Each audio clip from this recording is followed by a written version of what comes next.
Hello, welcome to Design Review, the podcast of engineering your life.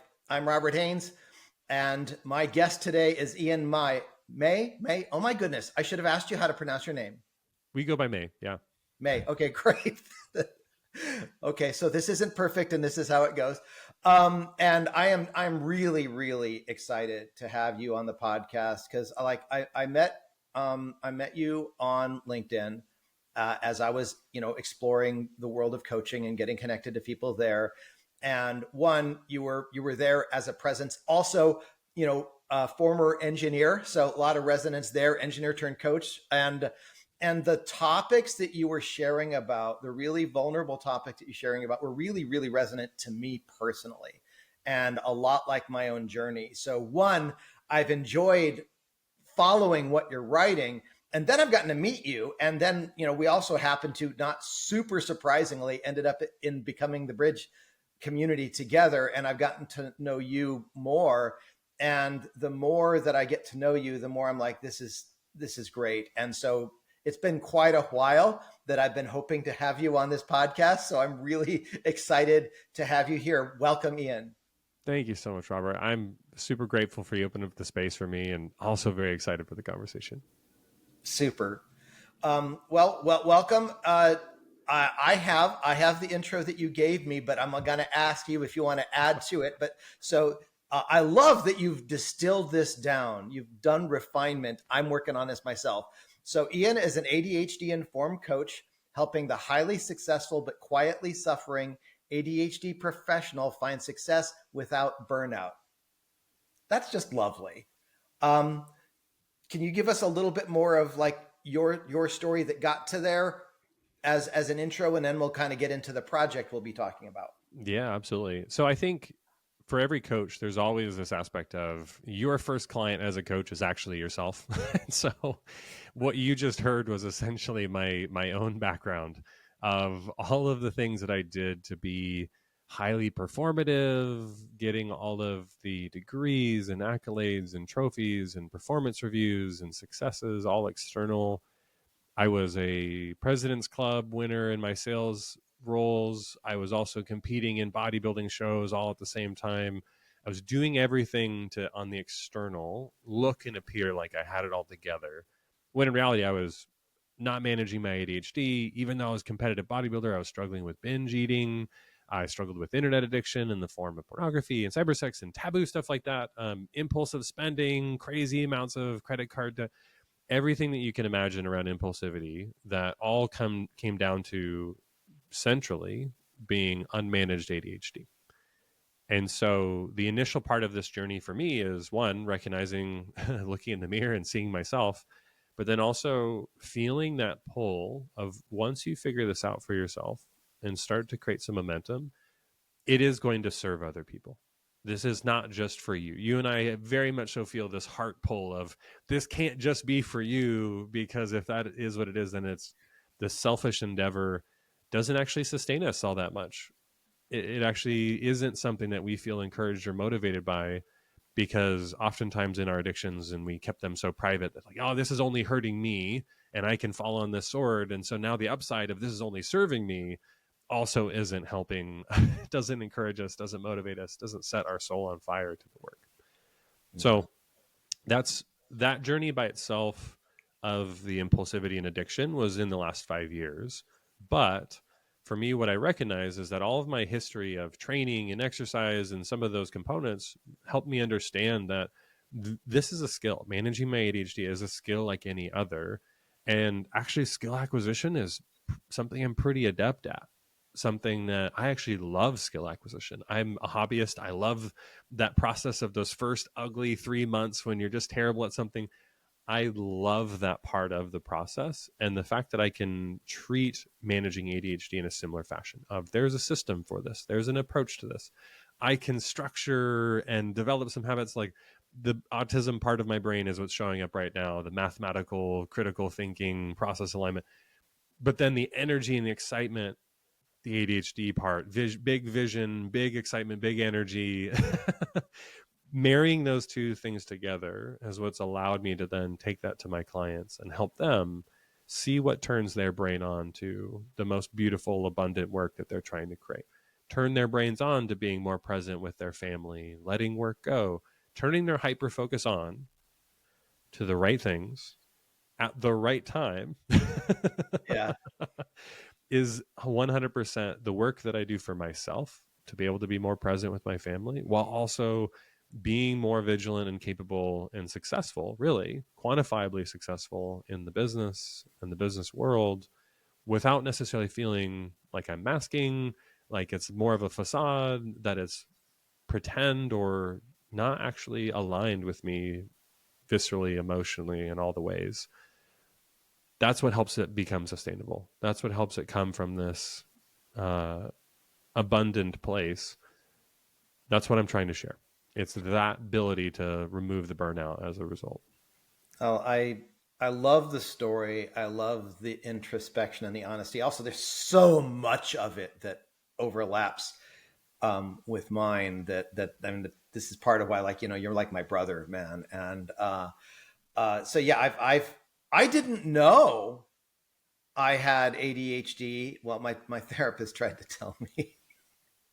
My therapist also tried to tell me that I had an addiction issue, and it took me a while before I was able to like face it. It took not being able to look away anymore. Mm-hmm. But I have a couple questions. One is like, first of all, this is a lovely backstory about like the personal journey, and I love hearing about that, because I think that's the fact that what you're doing is such a natural outgrowth of your own journey is part of what's really appealing to me.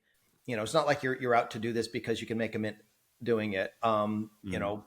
There is a business reason. I want to get to that shortly. The problem you're solving is kind of like icing on top of that cake you've just given us. So I'll ask that shortly. A little bit more like from an engineering perspective, what was it that engineering was for you? What was it that you did? What was kind of cool about it? And ultimately, this awakening brought you into a new direction. So tell me a little bit about, Ian as an engineer. Yeah. So my degree that I got was in electrical engineering. I did mathematics and applied math. My first job outside of college was essentially doing integrated development. So a lot of processes, sensors, software development, kind of attaching sensors to real world physical things and building the programming behind it to actually make it to where you can do the data acquisition and bundle it into nice, readable human things. Engineering for me, though, was the fact that for a lifetime, emotions didn't necessarily feel safe. People didn't necessarily feel safe, and numbers won't hurt you. And I say that, and the whole world is just kind of like, what are you talking about? Math has done me dirty so many times. How can you say numbers won't hurt you? Calculus will do a number on you emotionally. But so what's interesting is that I used engineering as a way to actually emotionally disconnect a bit.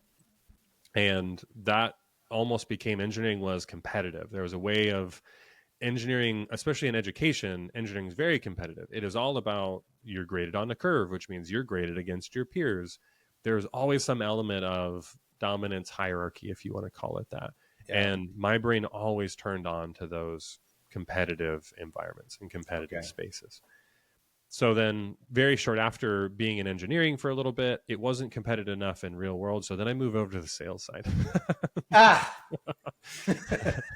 So what's interesting though is I didn't necessarily leave engineering, because I still was in the software development life cycle. I still spoke to engineers. I still spoke to engineering leaders. Then the focus was more on how do we build software in a way that scales and reaches more people. And because it was like this marriage of, okay, there's the competition of sales, there's the dopamine of big hits, big deals, ringing the bell, big celebrations, big closes. I was very much so attracted to that, while also still being able to have like, hey, I'm still in the engineering world. I still get to use my analytical brain. As a sales rep, I talked too much, I was often told. I very much so enjoyed being a thought leader, being the person that, hey, I'm going to teach you the skills. I'm going to teach you this new strategy or this new vision. And as a salesperson, I was very much so consultative in that. Coaching was already starting to happen in those environments. And I loved, as a sales rep, putting my coach hat on with my clients. Great. So once I got to a point where I was completely burned out in sales because it was very much so masking, very much so unregulated in my dopamine and emotional management, I ended up going more on the post-sale side for about 3 years. And that was where I was doing more of the enablement and training. And it was my job to actually be more of the coach. That it Ah, only just continued to be fruitful of like, hey, now you don't care about the engineering. Now you care about the people. And you're recognizing how the people actually do motivate and excite you. And now let's unearth all the blockers and emotional reasons why you've been turned off to that. wow. I didn't have this story before, and it continues to overlap because like I was a mechanical engineer by degree, and I loved all of the degree. I just swam in that, and yeah, you talked about the. I used to say I wasn't competitive, which is a lie. I was competitive when I was good at something. When I wasn't good at something, then it was like, oh, I'm not competitive. But if I was, I mean, there's a reason I graduated at the top of my class. There's a reason that I was like first chair all state trumpet in high school, my senior year. It's because I was competitive, and I didn't want anybody to know it though. I didn't want people to like know the ego, except you can't hide that much of an ego. Lead trumpet players have it ego. Lead anything, but yeah, trumpet. As soon as you said, "Oh, lead trumpet," I was like, "You would absolutely be a lead trumpet." And in fact, I even have pictures in my back wall of the music stuff. I took everything in my life that I was good at, which was enough. That I was had some natural talent. If I was naturally talented in something, I liked it, and if I wasn't, I just avoided it entirely. So I very much distilled my life and did not put heavy work into anything. But really, the part of your story that resonates very powerfully with me is that you went through a migration of your business that ended up coaching people, and that lit you up. And like that's my story. In my case, I didn't really start getting into heavy coaching until I was in recovery, and that really got me to shift my perspective on me and my life. And the more I made it about how do I help other people, the more rewarding it was. And then it became less and less about me and my success and more about the collective and the organization and the individuals. And in fact, that with a couple of special events, engineering innovation days was something I felt very passionate about at my workplace. But it was about elevating and releasing people to their native creativity, removing the blocks, because that was my journey. Right. So there's a whole lot that you're talking about that I'm like, oh yeah, dude, I am so with you on that. Let's talk about the why beyond the personal, beyond like why it makes sense for you. What's the why of your business? In fact, I'm going to call you on it because I've been distracted. Your sign in the back used to say inner strength, and now it says wired for more. So I'm going to give you a choice how you present this, but I want to know about the sign change. And then I want to know about the why such that your coaching work is the solution. So the inner strength thing very much so resonated with me for a long time because I was the bodybuilding guy, the fitness guy, and so much of the language I used was around fitness principles. The reason why it changed is that I started to understand, I actually love the science of behavioral change. And for me, fitness and exercise and strength is actually just a subset of science. And so for me, part of the issue is actually somewhat of a branding issue, right? People are coming to me being like, hey, I want your help with fitness. I'm like, I can do that. I have done that. But if you send me another photo of Brad Pitt telling me that's what you want to look like, I am going to vomit. Don't care. I don't care about that. And I can tell you that I can help you get the Brad Pitt body and still have you hate yourself. I can help you have the Adonis physique, be on stage in your underwear covered in tanning oil, posing, and still feel meaningless in your pursuit of life. So no, I'm not going to help you with that. But you tell me that you want to go do something big with your business, your work, with your family, and ADHD and the components of it are inhibiting you. Fitness will be part of that conversation because diet, exercise, and sleep is 100% the most important part of dopamine regulation and being able to create dopamine, norepinephrine, and blood flow to your frontal lobe. That turns on the ADHD brain. It's a must. It's a necessity. I can help you make sure that that's part of it, but it isn't the entire part of it. We are, in fact, wired for more than that. And so for me, it was coming back to my roots of, hey, I love the obsession around the science. I love the fact that this wired for more perspective is, hey, there's a bigger thing out there and I'm wired for it, but I also feel like I'm inhibited by it. How do I turn that on so my brain is fueling me to the right things in the right moment? Because I know I have hyper focus available. I just don't know how to turn it on when I need it to. I know I can do these things, or I should do these things, or I'm capable of it, but now it's all just unrealized potential, and therefore I feel more shame in the process. So the sign change is very much so because of the fact of I want it to include the entirety of the human experience, and especially when it comes to hyper performance, exercise has to be part of it, but it isn't the entirety of what we're going to do when we work together. I love that. So that's the change. That is the core of it. That's a brilliant synopsis of that, and I'm glad that came up because I wanted to get clear on that, and the sign just happened to be a really good way. So now let's talk about what we always start with, which is what's your why? What is the why such that your coaching business is the answer?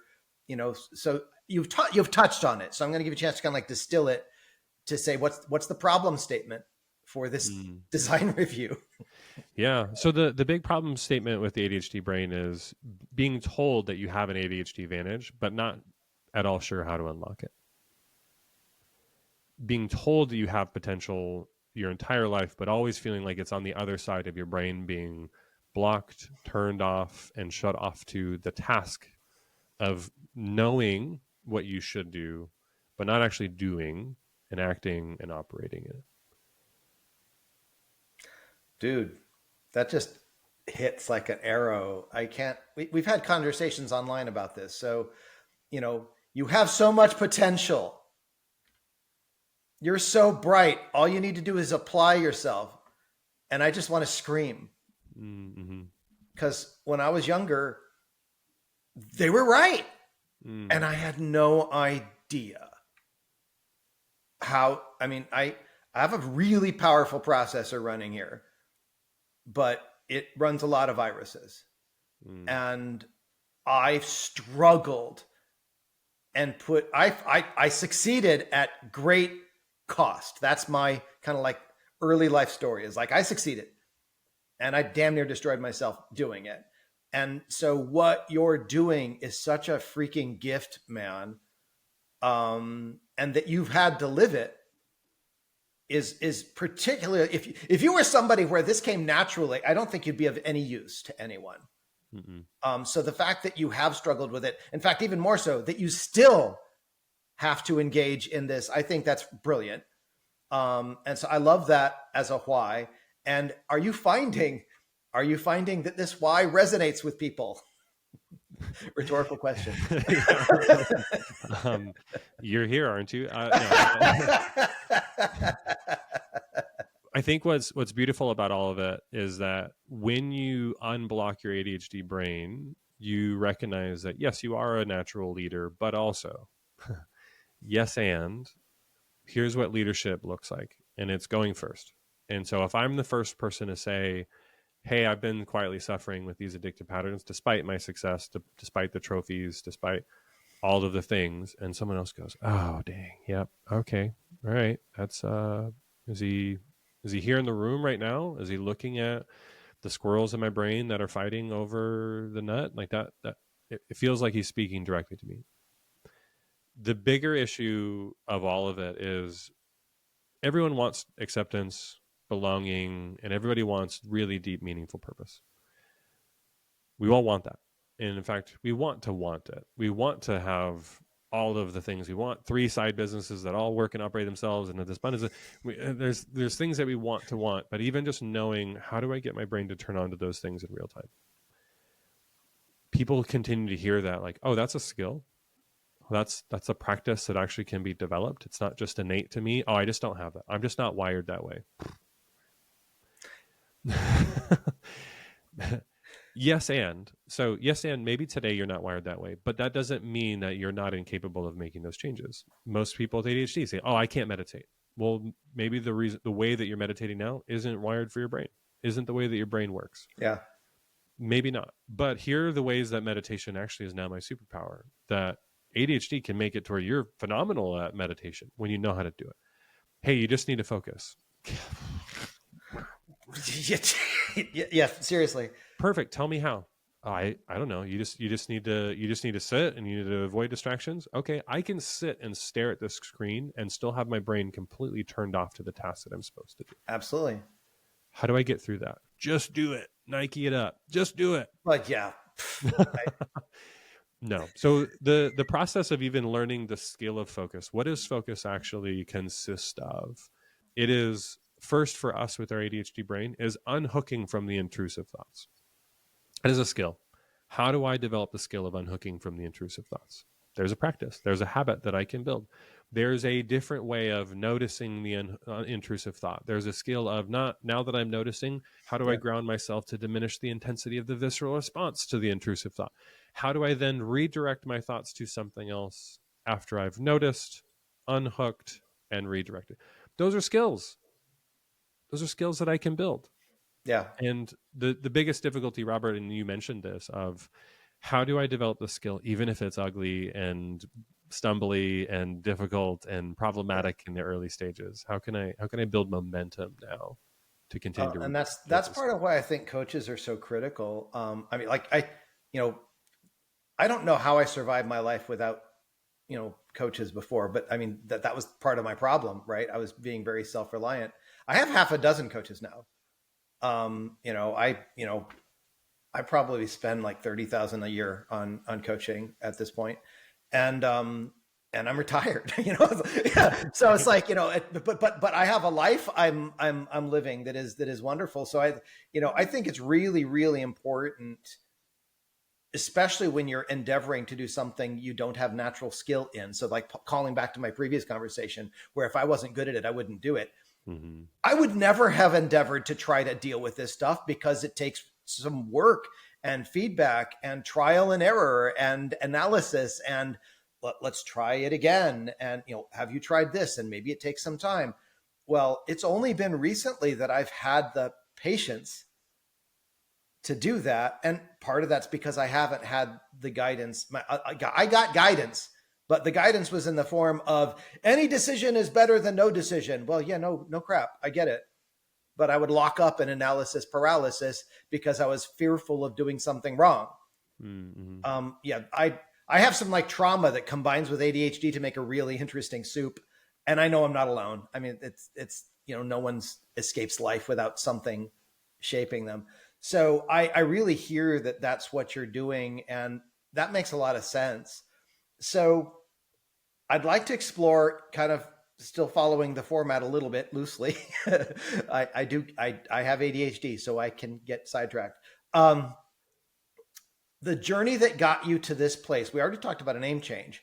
Can you tell me a thing or two that has worked well for you on this journey and a thing or two that has like, oh, that didn't work? Here's some lessons I've learned along the way. Yeah. The first thing is I wrote a book before I did anything. It's in a PDF format. I didn't publish it. I didn't do any of the things. I spent months working on it only to have it, the business that was attached to it, the LLC and all the things, all of that's been replaced and completely taken out because I was building the wrong things. Okay. Or at least let me rephrase that, because even the right or wrong, the energy and the nervous system response that I had and why I built it was I wrote it because I thought that a book would help give me authority and credibility. So I built it for the wrong reasons. What's interesting is that in the 2 years since, what I really focus on is just go serve people. Go serve people in any way that you can initially. And I think this is for any new coach who's trying to carve out a niche. Like, you don't know your niche until you go serve 100 people. Start with a dozen. And 100 is probably too big. Everyone's just like, oh, damn, I'm never going to get off the ground. That was too big. Start with one, right? And sometimes one is yourself. But then take notes. Take notes on the coaching session that you're having with yourself. But as soon as you start moving outside of yourself to the next person of, hey, how can I serve you?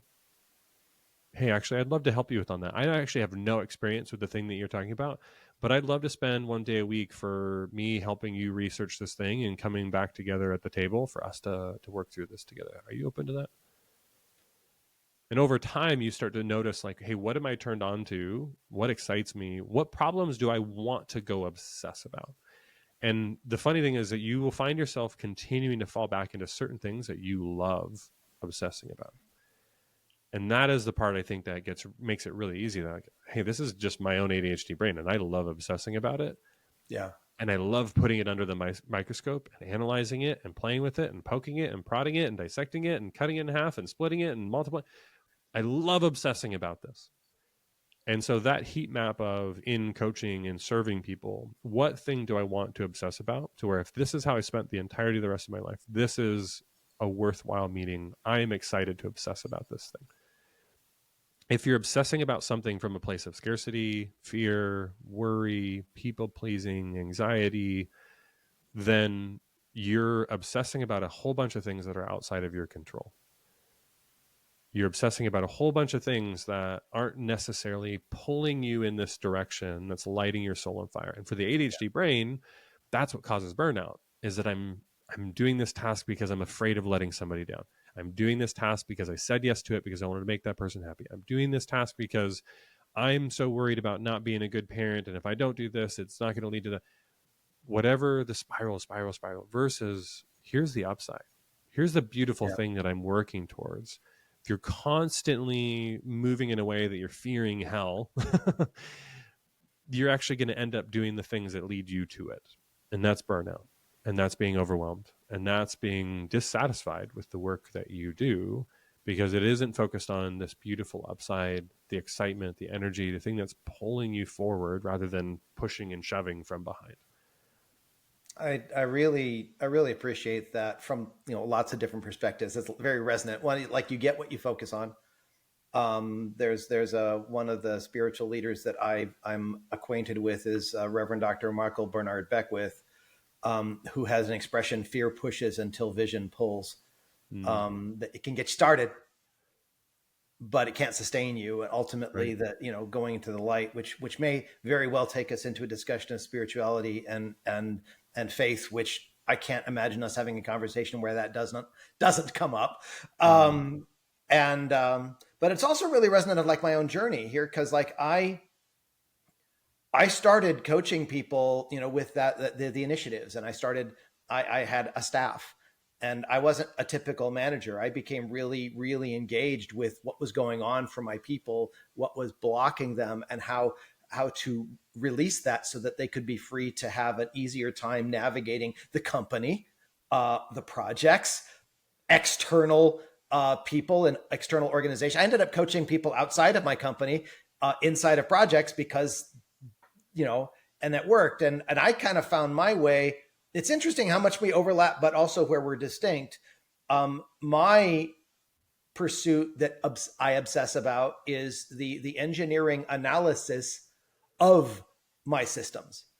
And I have been known to derive differential equations to explain what's going on. Because like, why not? I use a lot of control theory and in my emotional regulation discussion, because that's what lights me up. It's what has explained my behavior and allowed me to create a model that I can then use to extrapolate and test. And I just find that fascinating. That's like a game for me. And for some people that works. I love having coaches here. I love uplifting coaches and having them find their people. Because, everybody finds who resonates most for them. And, I am not for most people. And, there are people that might be like, ooh, engineering and life coaching, this is kind of cool. And then like, they find out like, hey, this approach, this ADHD analysis and system approach, like, wow, that's like my jam. I love that. I love that there's like something for everybody if you open up and you have a coach that's willing to talk about it. Yeah. The parts that you spoke about, being willing to not be for everybody, I think is the most freeing thing that I think for every ADHD person I work with is being willing to let some people down so that you can build the right people up, so you can serve the right people. And when you try to serve everybody, you end up serving nobody because you don't have the energy. The time horizon continues to get shorter and shorter and shorter when you try to serve everybody, and that's why you end up feeling burnt out, because you can't serve everybody. You can't have your messaging resonate with every single person. Every single time I say anything about ADHD, I usually get one or two people in my DMs being like, blah, blah, blah, you didn't say this, that, or the other thing. Like, you need to make sure. I can't hit every topic on every point on everything and have 1,000 caveats for every little thing I said to make sure I don't trigger one person, because neurospicy is no longer appropriate in the current culture, and you can't use that term anymore because spicy is blah, blah, blah, spiral. Yeah. None of that necessarily serves me. And being able to say, hey, the people who resonate with this and feel empowered by this language are going to come to it.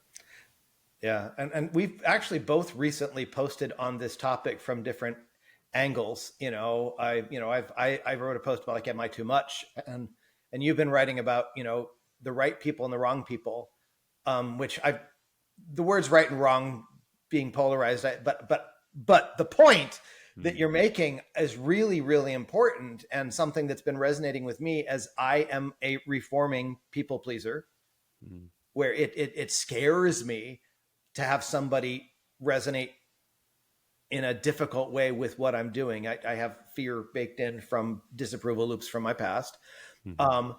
But realizing that I'm doing my job well in communicating what I do.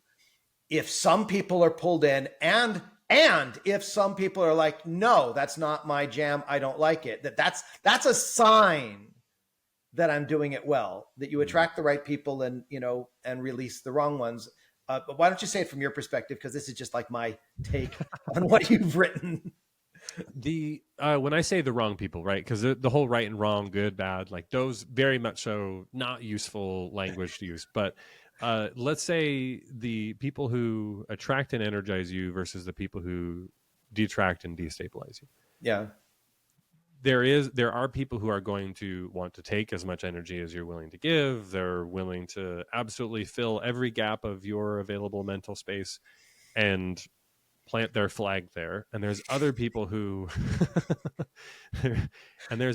are willing to celebrate you for setting boundaries when you need to. There are people who are willing to celebrate you when you're doing the thing that lights you up, even if it doesn't serve them individually. There are people who are going to celebrate you. I keep using that language. There are people who are going to celebrate you. There are people who are going to celebrate you. My people pleasing, there's nothing wrong with me wanting to please people. People please. There's nothing wrong with it. The pleasing isn't the issue. It is, who am I trying to please and how am I trying to please them? And is this from an emptying place or is this from an abundant place? Is this from a sustainable resource? Like, is this sustainable, or is this completely siphoning away from me and then therefore stealing from me? That's the part where you can start to analyze, is this person really rejuvenating me? Am I feeling energized towards this? Or is this something that initially I said yes to helping them with this? Actually, hey, after thinking about it, like, this is a no for me. I'm gonna have to let you down. I love that, the people who are going to celebrate and all that. I mean, all of this is really resonant, and it's also building on stuff that I've been looking at for myself lately, because it's not just the person. It's not like it's because of him. It's the relationship. And often in my case, it's like what I'm making it mean, because my biggest enemy is the one in my chair here. Part of that is what happens in my world, in my head, with this person.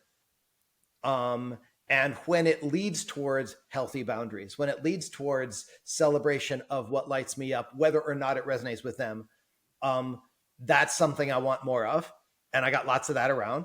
And when it leads towards, chasing approval or, worrying about, did I say the right thing? Maybe there's some inner work for me to do. There almost certainly is. But it's also like, okay, do I want to be around people where the relationship with that person drives me into destructive behavior? Mm. And that sucks all my energy away. Is I voluntarily give my energy to other people, and I'm learning how not to do that. I'm learning to be okay when somebody says, that's really not my thing, unsubscribe or whatever, Mm-hmm. but honestly, anyone that actually unsubscribes, that's a success. Mm-hmm. Um, Yeah. it might sting. I love that perspective. So great. That lots of lessons, lots of great philosophy. I'm going to have to extract them from this episode and have a write up about it. But so where are you headed with it? I also like looking at time. We're not at the point where we have to wrap up, but I want to make sure that before we close, that you have a chance to let people know name of business, ways to get a hold of you, stuff like that. But so where are you headed now? Because you've been recently, you're talking about speaking. We haven't mentioned that yet. And I would love to hear what's showing up in that space or whatever your, next year or two looks like for you. Yeah. So what's interesting for me about the next iteration of the business is that it comes down to impact and wanting to scale impact. And I think the best way currently what's alive for me in that is being able to be in front of larger audiences, being able to have a more significant scope for how I share some of the lessons I've learned that resonate with more people.